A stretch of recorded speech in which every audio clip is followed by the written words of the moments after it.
मित्रों, श्री कृष्ण ने बताए कलयुग के 5 सत्य। मित्रों, क्या आप श्री कृष्ण के बताए कलयुग के 5 सत्य के बारे में जानना चाहते हो? तो आपसे अनुरोध है कि कुछ समय देकर पूरे वीडियो को अच्छी तरह से देखें। अगर आप चैनल पर नए हैं तो चैनल को सब्सक्राइब कर लें और घंटे को दबाकर ऑल पर सिलेक्ट कर लें ताकि ऐसी रोचक वीडियो आप तक पहुंचती रहे, आपको पूरी जानकारी मिल सके। भगवान श्री कृष्ण ने द्वापर युग में ही कलयुग का वर्णन कर दिया था कि कलयुग में लोगों का जीवन कैसा होगा।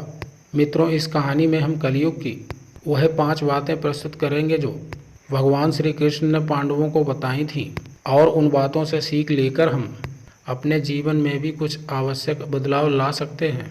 तो मित्रों, आइए जानते हैं इस कथा के बारे में।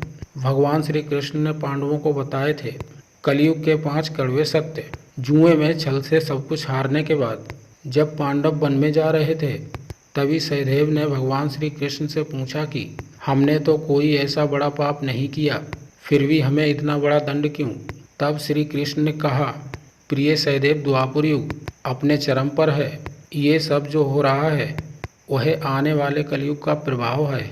इस पर युधिष्ठिर ने आश्चर्य से भगवान श्री कृष्ण से पूछा कि हे वासुदेव, कलयुग तो अभी आया भी नहीं है और इसका इतना भयंकर परिणाम क्यों? जब कलयुग आरंभ हो जाएगा तब क्या होगा? भगवान श्री कृष्ण ने कहा, आप सभी भाई वन में जाइए और वहाँ जो कुछ भी दिखे आकर मुझे विस्तार से बताना होगा। उसी आधार पर मैं आपको कलयुग की गति के बारे में बता पाऊंगा। भगवान श्री कृष्ण के ऐसा कहने पर पांचों भाई वन में अलग अलग दिशा में चल दिए। पांचों भाई वन में जाकर वापस लौटे तो आश्चर्य से भरे हुए थे। युधिष्ठिर के प्रश्न का उत्तर दिया भगवान श्री कृष्ण ने। भगवान श्री कृष्ण ने मुस्कुराते हुए कहा, अब आप लोग बताइए कि आपने क्या क्या देखा। सबसे पहले युधिष्ठिर ने बताया कि हे योगेश्वर, मैंने एक 2 सूंड हाथी वाले गज को देखा, इसका क्या अर्थ है?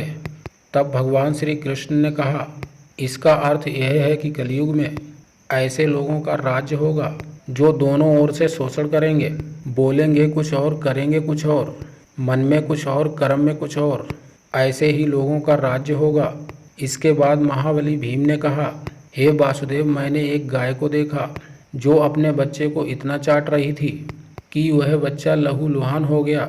इस प्रश्न का उत्तर देते हुए श्री कृष्ण ने कहा, इसका अर्थ यह है कि कलयुग का मनुष्य अपने बच्चों को आवश्यकता से अधिक लाड़ प्यार करेगा। उनकी अपने संतानों के प्रति माया और ममता इतनी बढ़ जाएगी कि उनकी संतानों को अपने विकास का अवसर ही नहीं मिलेगा। कलयुग में माता पिता अपनी संतानों को परिवार की मोह माया में बांध कर रखेंगे, जिसके कारण उनका घर बर्बाद हो जाएगा। मोह माया में ही घर बर्बाद हो जाएगा। किसी दूसरे का बेटा घर छोड़कर साधु बनेगा तो व्यक्ति उनके दर्शन करेंगे, किंतु अपना ही बेटा साधु बनता है तो रोएंगे कि मेरे बेटे का क्या होगा, उसने क्या कर लिया। माता पिता की इतनी सारी ममता होगी, अंत में बेचारा अनाथ होकर मरेगा। अर्जुन के प्रश्न का उत्तर दिया भगवान श्री कृष्ण ने।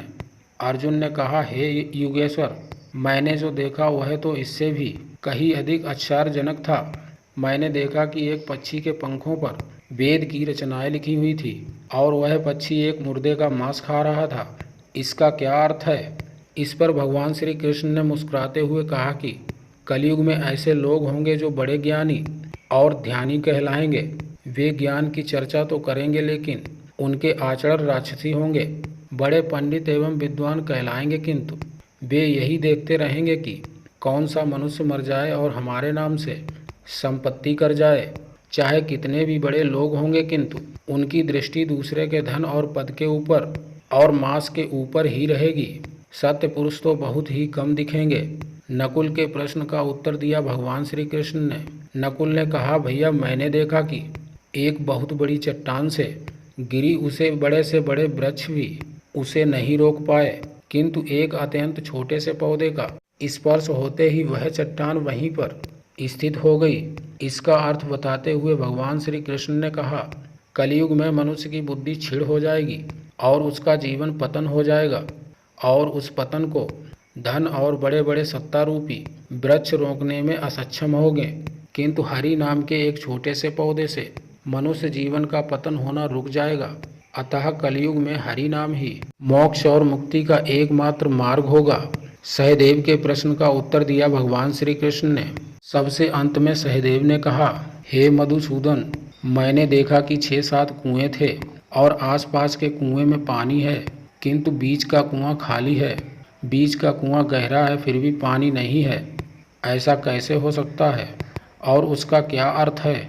इस पर भगवान श्री कृष्ण बोले, कलयुग में धनी लोग लड़के लड़की के विवाह में, छोटे बड़े महाउत्सव में सत्ता के लालच में बहुत ज़्यादा पैसा खर्च कर देंगे, किंतु अगर किसी भूखे को देखेंगे तो उनकी सहायता करने में किसी व्यक्ति को कोई रुचि नहीं होगी। उनका अपना ही सगा भूख से मरेगा, फिर भी वह लोग उसे देखते रहेंगे।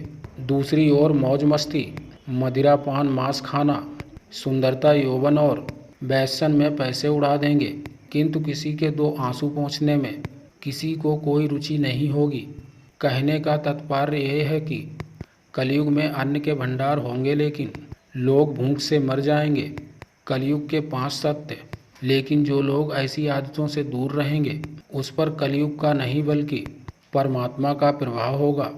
तो दोस्तों, यह हैं कलयुग के 5 सत्य जो भगवान श्री कृष्ण ने पांडवों को बताए थे, और आज ये सब हम अपने आसपास भी देख रहे हैं। मित्रों, ये सभी बातों को अपने जीवन से जोड़कर देखें तो आप पाएंगे कि कलयुग के प्रभाव से ये सभी अवगुण हमारे अंदर हैं, लेकिन इस कहानी के माध्यम से कुछ सीख लेकर हमें अपने जीवन में आवश्यक बदलाव लाना चाहिए, ताकि हमारे जीवन में कलयुग का नहीं बल्कि परमात्मा का प्रभाव हो।